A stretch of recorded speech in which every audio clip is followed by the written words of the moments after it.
Acharya, the next participant is a finance professional.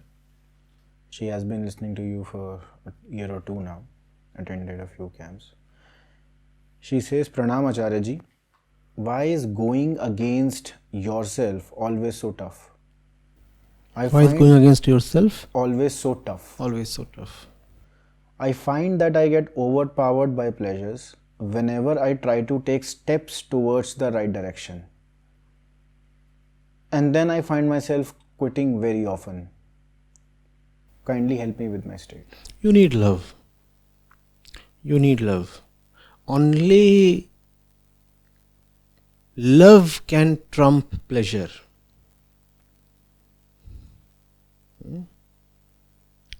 The joy of love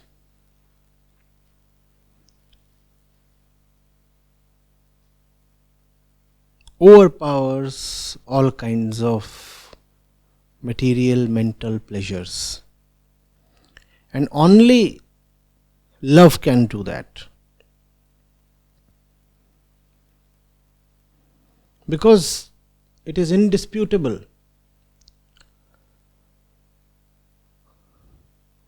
that when you want to go against yourself and you face physical, mental hardships, it appears so normal, so logical to stop punishing yourself. No? You say, what am I doing all this for? Why can't I live a normal life? Why do I need to deliberately punish myself so much? If you don't have love, you won't have an answer.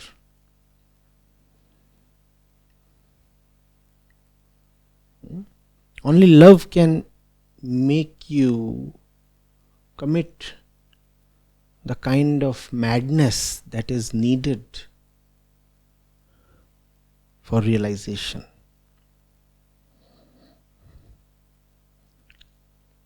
Spirituality, seen from the view of the ego, is insanity.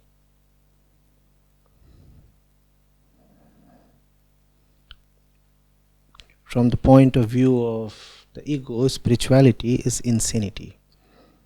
You require that insanity, and only love can make you go insane.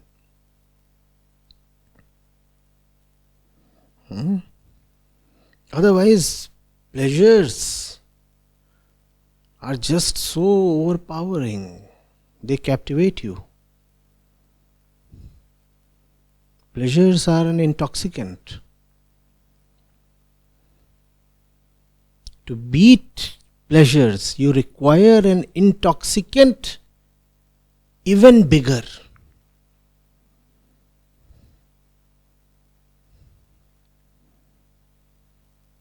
Pleasures make you go mad. To beat that madness, you require a madness even bigger. And that can come only from love. Otherwise, there can be no logical reason why one must make himself, herself suffer. The question will be, in pursuit of what? And you will have no answer. Because liberation is no thing. You cannot tell yourself, well, I am putting myself in distress to obtain that particular goal, to get that particular thing. Liberation is no thing. So the logical question will be, what for? Why so much discipline? Why are you being so tough with yourself? Don't you have some self-love? Please be kind to yourself. And you'll have no answer to such voices, inner voices.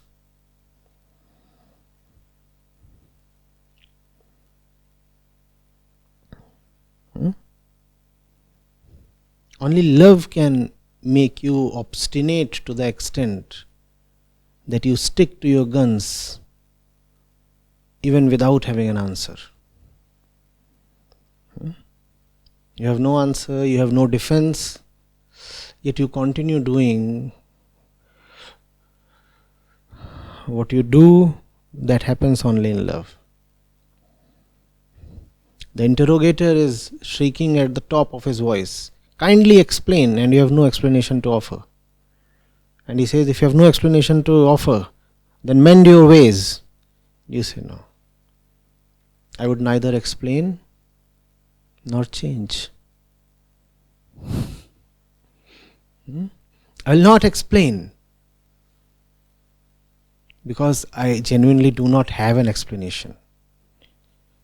And I won't change because I am helpless. I genuinely cannot change.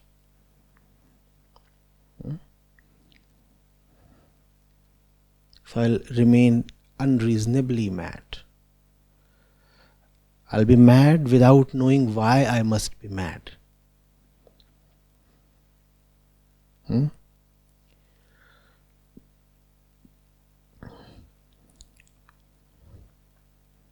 You cannot convince yourself to fall in love.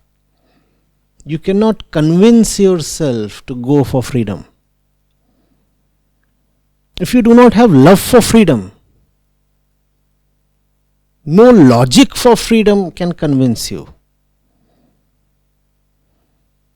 There are some places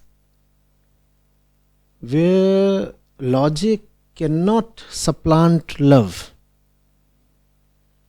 How do you convince somebody that freedom is important?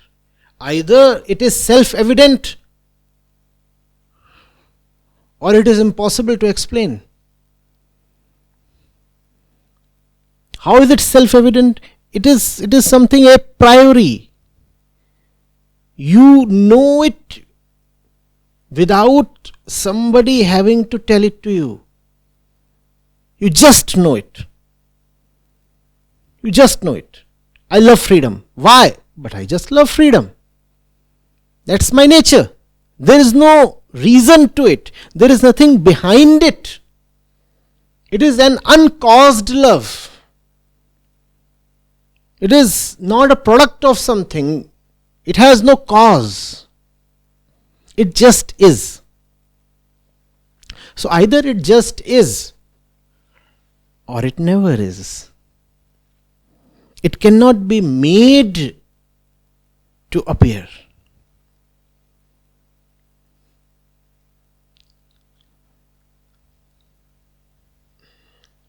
No, I'm not trying to discourage or disappoint.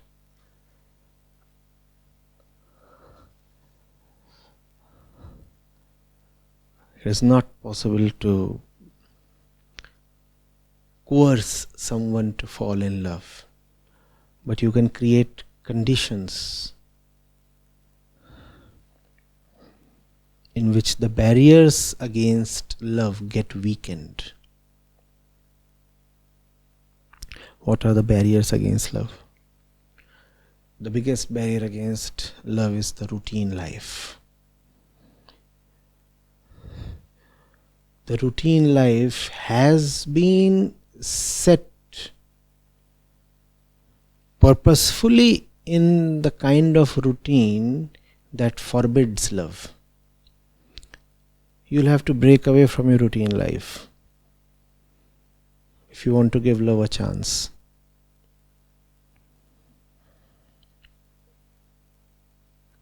Because the routine life is not incidentally routine. That routine comes with a hidden nefarious purpose. The purpose is that love should not blossom and the routine should continue. Love is the death of that routine. For the routine to exist, love must be nipped in the bud. Are you getting it? So, get away from your routine. make yourself available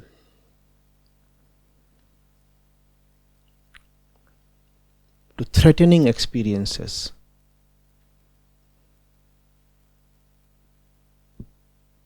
Go beyond your cocoon of safety.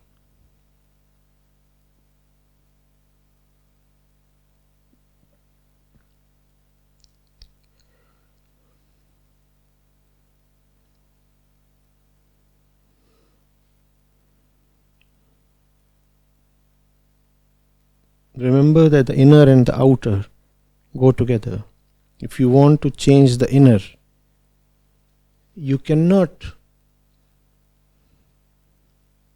keep insistent on the outer.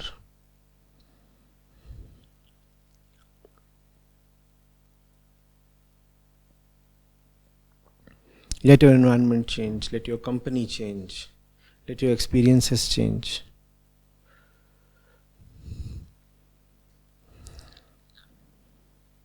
Ensuring that your experiences do not change is ensuring that the experiencer never changes.